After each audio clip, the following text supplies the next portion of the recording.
Hello, I'm Sarah from Soap School and I see that you're interested in looking at more information about our African skincare and hair care course.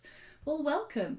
The course is spread over 2 days. We generally start off the course by looking at 2 types of African soap making, and we make up an African black soap and also a delicious moringa soap. One of the things that we know is important to a lot of people is utilising delicious natural ingredients, and throughout this entire course we'll be heroing ingredients from Africa. So there'll be lots of natural butters and oils from a variety of different regions. And you'll be creating a wealth of different products, including things like lip butters and balms, salves, and a couple of different types of body butters. We work with people who are not only interested in using the ingredients from Africa, but sometimes also giving back to communities in Africa and helping with community projects or helping family members to set up a small business over there. So we'll be able to show you how you can utilise locally produced products to create delicious natural skincare.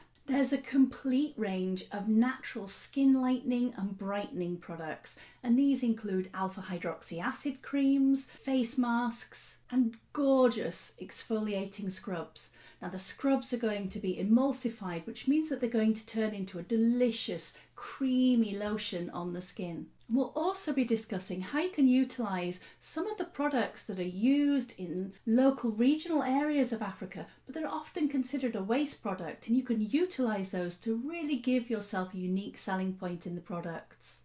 There's much more. We also include a whole variety of African hair products. These are going to include things like conditioning hair masks, leave-in conditioners, hair serums, and curl creams. The whole 2 days is absolutely packed with a wealth of products, and you're going to go home with a basket full of goodies.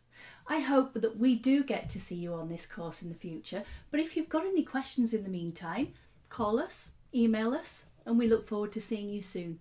Bye bye for now.